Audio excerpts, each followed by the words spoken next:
Today we will learn the history of Forex. It is very important to know the history of our current monetary system. For this, we must understand its operation in the past to use it to our advantage in the present and in the future.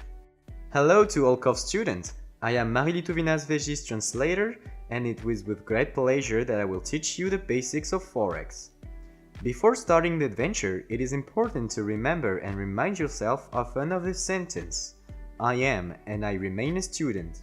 We are going to repeat this often to you to remind you that you are a student learning a skill that will serve you, be useful to you, and will pay you for the rest of your life. It is important to take your time and go at your own pace. Always keep a winning mind frame and you will succeed in the Forex industry. After finishing this video, you should have a very good understanding of the following questions. Feel free to pause the video to take notes and remind yourself. Everyone is progressing at their own pace, and do not compare yourself to others. Now let's start with the history of Forex. It all started with the barter system. Barter is a system of exchanging goods or services for other goods or services. At the time, people exchanged things like cattle, cereals, agriculture, their skills, and even sometimes people. This system was easy, but it presented several problems. For example, problems of equity in exchange or transportation problems for fresh products that will expire or for cattle who will become ill during transportation. Finally, the barter system was abandoned and replaced by a more intermediate convenience system. In ancient China, Africa, or India, they used cowries. Japan used rice units, shekel, a specific barley weight. Contrary to popular belief, precious metals were rarely used in a form of exchange because they are very difficult to exploit and very rare. For example, gold has been used as a currency for only a relatively short time in history. In China, during the Zhou dynasty, money was represented in the form of small knives and bronze arrows to rapidly take a more circular shape, which became later on the first coins. The first minted coins, with their weight engraved on it, were created in 700 before Christ in Lydia, who is today modern Turkey. These coins were made from electrum, which was a mixture of silver and gold. These coins had a lot of advantages. Now people could use them in exchange of goods and services. They were easier to transport, and thanks to the minted coins, it was much easier for the merchants to assess their value at a glance rather than using scales to measure the metal, which was a very long process. This type of exchange has had a big impact in the world. Countries started using this monetary form in order to participate in foreign trade. There were, however, disadvantages in this coin system. For example, their weight could change due to normal wear and tear, which impacted their values. They could be counterfeited, unlike the barter system. People will intentionally file money to change its value, which was a crime punishable by death at the time. They were heavy and dangerous to carry in large quantities. Around 700 years after Christ, Chinese invented paper money, ancestor of nowadays tickets, which were acknowledgement of debt. Indeed, transporting coins in large amount was way too cumbersome, so the people of China authorized private institutions to store their coins in exchange of certificate made with paper representing the total amount of coins they stored. Those tickets could then be easily traded with electrum coins. Thanks to its light weight, it was easier to transport many tickets and therefore to deal more consequently. It was also easier for international trade to give specific values of what you want to trade. When Marco Polo visited China, he brought back with him to Europe the concept of the ticket, during a time where the Italian florin was used and accepted around the world as a type of money.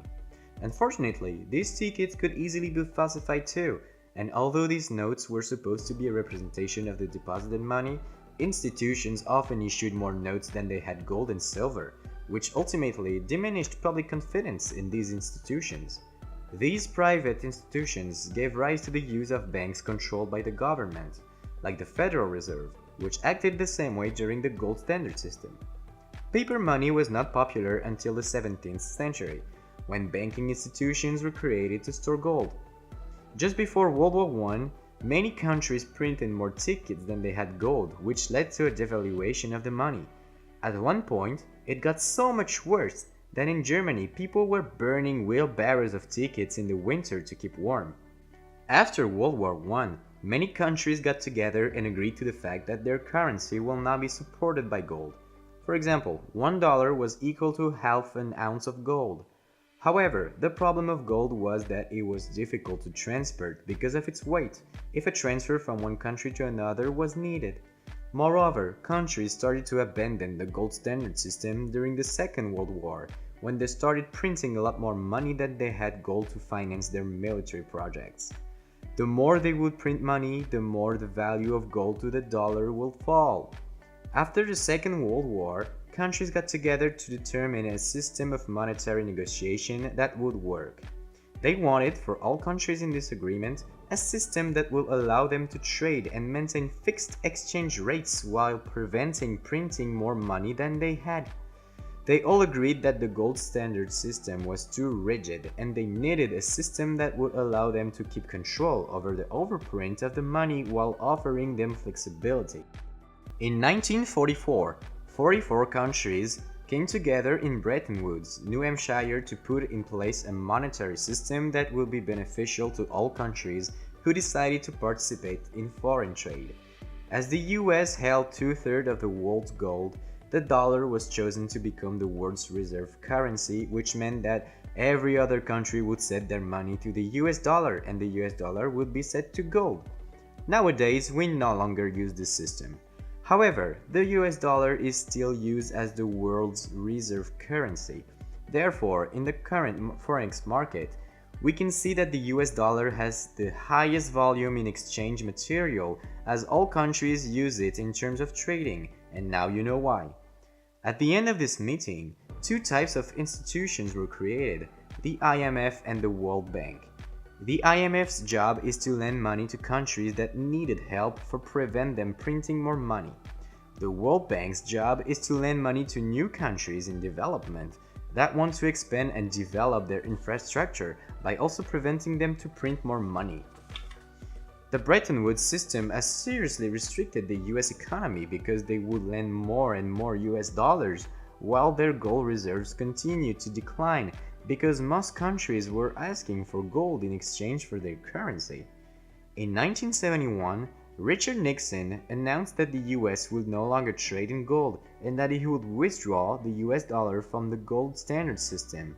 What a big shock this was for the world!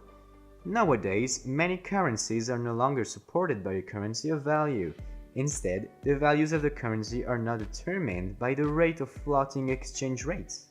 Floating exchange rate regimes are not influenced by the government, but by the Fed and by the demand on the Forex market. Like the value of a currency in a floating exchange rate regime is determined by supply and demand, its value can change freely and is determined by exchange market. Some countries participate in this floating exchange regime, like the US, Canada, the Eurozone, and England. China does not participate in this regime. Instead, their currency is tied up to a basket of currencies. Now you should be able to answer and understand the following questions. Read them and answer to them quietly. As soon as you finish, go to the next video and remember, you are and you always remain a student.